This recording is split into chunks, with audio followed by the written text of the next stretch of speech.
Dobro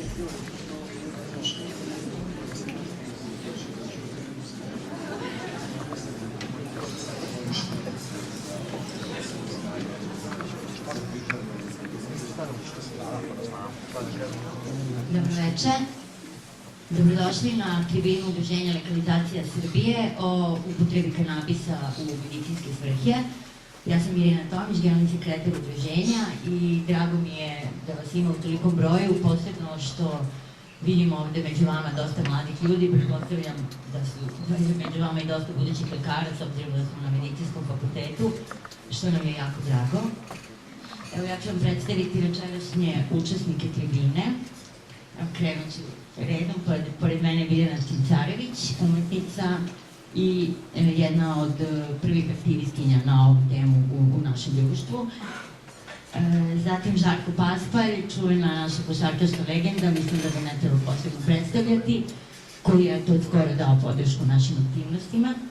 Onda profesor dr. Slavica Đukić Dejanović, koji bih htela posebno da se zahvalim za gostoprimstvo na fakultetu i koja je bivša ministarka zdravlja, pa će vam moći reći sa nekoliko strana o ovoj temi. Zatim dr. Predrag Nikolić, klinički farmakolog, član našeg udruženja i član radne grupe u Ministarstvu zdravlja koja se trenutno bavi upravo tom temom kako uvesti kanabis kod nas u medicinu i koji je najbolji model. I na kraju Antonije Kovačević, predsjednik udruženja, koji verujem da vam je poznat, jer je to čovjek koji neumorno ide i svuda priča o svemu što mi radimo i o svim koristima kanabisa u medicini.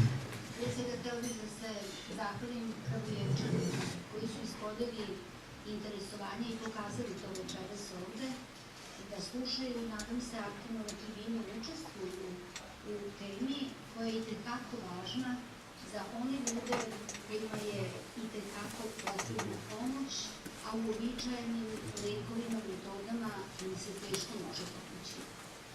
Ublažiti bolest i ublažiti teške simptome našim najdražim, našim pacijentima, nije samo stručna obaveza, nego je, kažu, i božanski dar.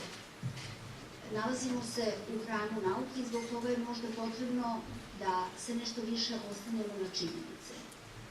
U pripremi za susret večera sa vama htela sam da vidim gde se to u svetu kanabinoidi, dakle sintetski derivati kanabisa, koriste već kao lekovi i šta zapravo na zakonodavnom i praktičnom planu treba jedna zemlja da učini da bi eventualno ta supstanca koja olakšava tegobe jako ozbiljnih bolesnika i bolesti trebalo da učini.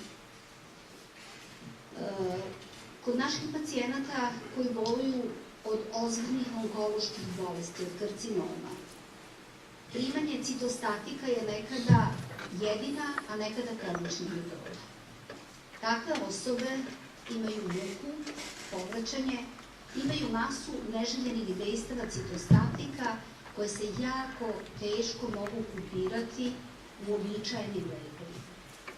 Kod takvih pacijenata primjena kanabinoida, a u Engleskoj je registrovana kao lek, daje jako dobre rezultate. Ima onih pacijenata koji imaju povišeni očni pritisak i na uobičajene načine lečenja nema popravljanja stanja, to je skopčano sa vrlo mučnim simptomima bola. Takvim osobama određeni oblici kanabinoida, takođe lekova, mogu pomoći.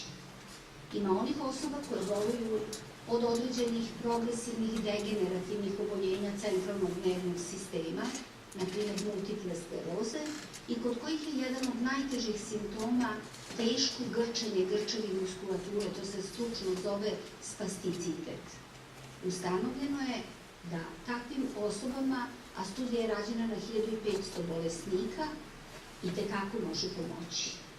Dakle, onog momenta kad jedna supstanca, bez obzira što je bila zloupotrebljavana, u određenoj dozi, i tu je zapravo linija razgraničenja doza, uđe u oblik leka, regularno se registruje kao lek, prođe kliničke studije u sve 4 faze, a to znači najpre na eksperimentalnim modelima, pa na dobrovoljcima, zdravim ljudima, pa nad osobama koje boluju od određenih bolesti, ona postaje kandidat, kako mi to kažemo, da bude registrovana kao lek u svakoj zemlji.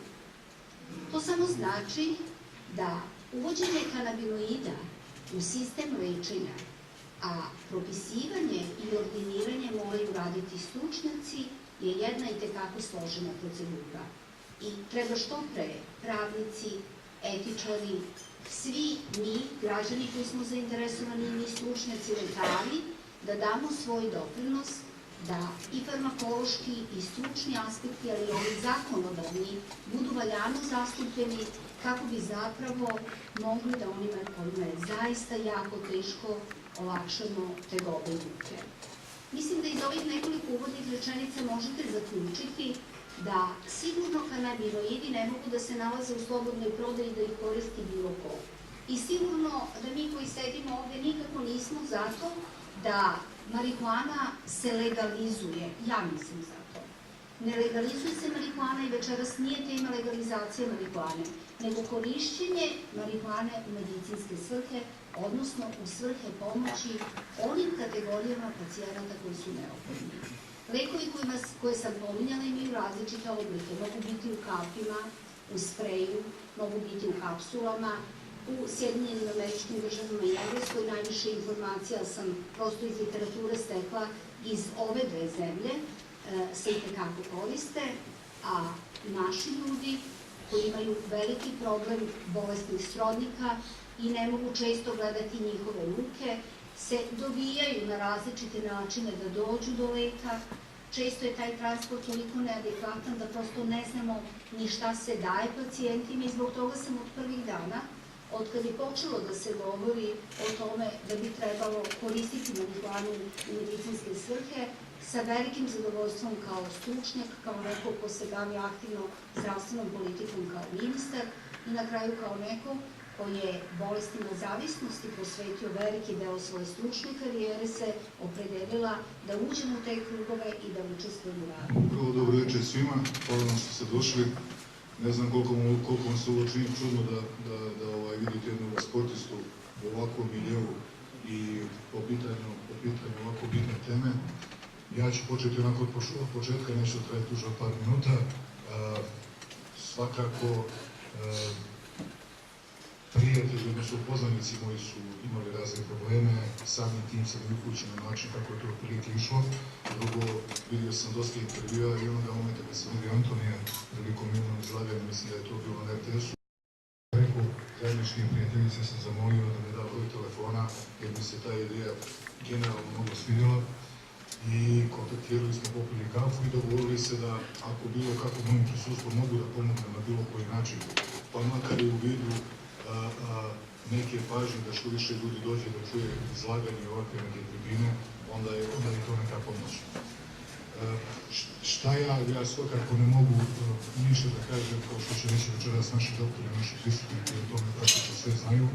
Ono što mogu da kažem da čini mi se da mi u ovoj našoj zemlji nismo ni svjesni kolika je problematika zdravlja zadnjih 15 godina, još neće ulaziti da je to bombardovanja ili od svega onoga što je išlo posle bombardovanja, u sve naše poznate i nepoznate tranzicije, stresove, gubljenja poslova, ljudi koji su imali takve problema samim tim i to zdravlje nije moglo da bude najbolje i negdje malo mi je možda krivo da se o tome ne govori na način na koji treba.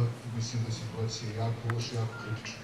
Samim tim podržavam kanabis u medicinske svrhe kao jednu od mogućih pomoći doktora, koji sam siguran da rade fantastične i neverovatne poslove, i sa brojem pacijenata koji imaju,